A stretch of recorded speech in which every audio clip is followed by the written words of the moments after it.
takole, če nimamo več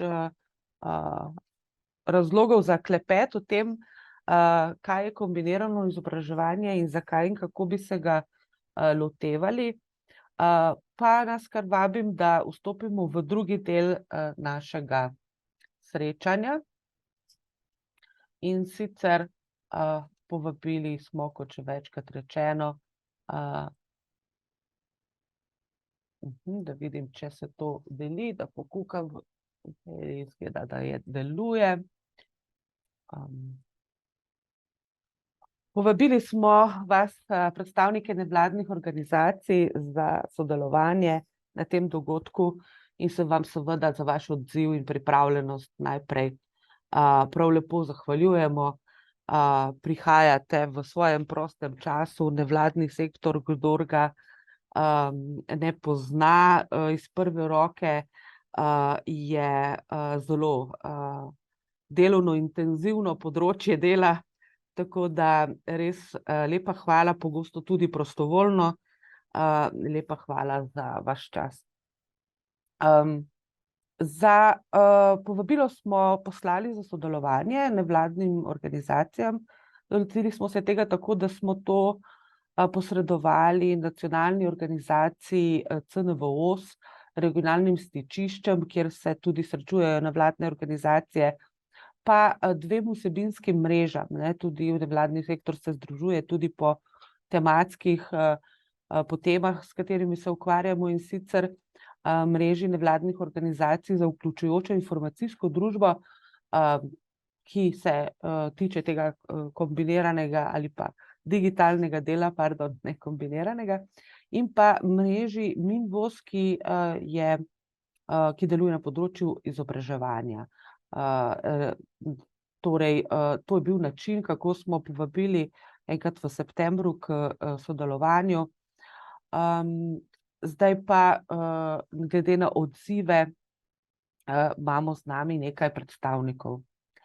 Zdaj mogoče preden vam dam prav besedo, še nekaj besed o tem, pravzaprav zakaj zdaj ta pobuda za skupno razmišljanje z nevladniki, za vašo pozornost. Zdaj, vprašanje je, v kolikšni meri bi lahko kombinirano izobraževanje, pouk, učenje in podobno razmišljali tudi kot širše družbeno vprašanje, Zagotovo pač tehnologija spreminja naš vsakdan in uvajanje nekih takih novih pristopov spreminja marsikaj, spreminja družinske dinamike in podobno, logistiko življenja posameznikov, učečih in ostalih, tako da vendarle je za razmišljati o tem. Se pravi, potem nedvomno je nevladni sektor vir razumevanja tehnološkega razvoja in posledic, ki jih prinaša družbi in kakšne spremembe se zdaj tukaj dogajajo, In tukaj v tem smislu recimo se pač veliko stvari dogaja na nevladnem sektorju, ki je pač lahko dobrodošlo za strokovne delavce šole, Seveda strokovni delavci v šolah ni dovolj, da znajo tehnično uporabljati neko digitalno orodje, vedo, kako in zakaj ga bodo uporabili didaktično, ustrezno in podobno. Prav je, da se zavedate, kam pravzaprav vabite dijake, v kakšno uporabo, kakšnih orodij, kaj to pomeni, do kolikšne mere in podobno. Potem je seveda vedno vprašanje, prvo pravzaprav tehnična opremljenost šol, učiteljev, v našem primeru mentorjev pri delodajalcih in seveda dijakov. Je pa pomembno vprašanje tudi programska opremljenost šol, kot bomo videli v primeru predstavitve projekta, ki se ukvarja prav z odprtokodnimi programskimi rešitvami.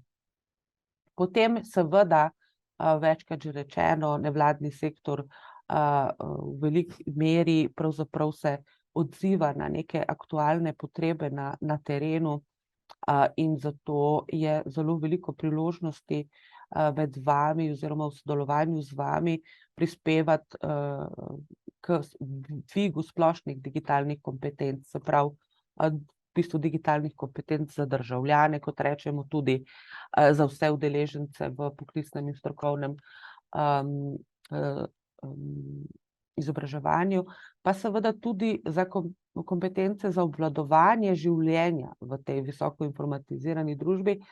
Moram reči, da to se mi je posvetilo šele ob pripravi na ta dogodek, da pravzaprav bi mogoče potrebovali še kakšen tak kompetenčni okvir, kako obvladati, kaj se spreminja v naših možganih in podobno, v rokah, v gibih, v intuitivnem odzivanju, v podzavestnih odzivih in tako naprej, zaradi tega, za te izkušnje življenja v digitalni dobi. Seveda, absolutno, pa je treba razumeti tudi samo področje računalništva in informatike, razumeti določene stvari, zakaj računalnik sploh deluje in kaj pomeni to, da neka informacija na nek način potuje od nekoga, od prejemnika od pošiljatelja do prejemnika na čisto druge načine, kot še pred 30 leti.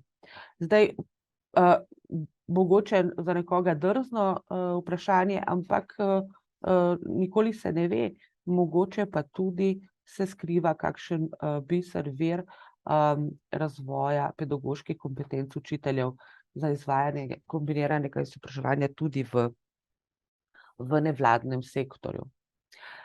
Zdajle pa še preden dam besedo, Tilen, tebe bom najprej povabila, naj razkrijem še mojo osebno motivacijo za tale dogodek. Sama sem namreč tudi aktivna prostovoljka v nevladnem sektorju in tudi se poznamo osebno z nekaterimi današnjimi gosti. Pa najprej tole predstavitev z nevladnega sektorja začnemo s tem tehnološkim vidikom, pa samo kratka informacija. V Društvu za trajnostni razvoj Duh časa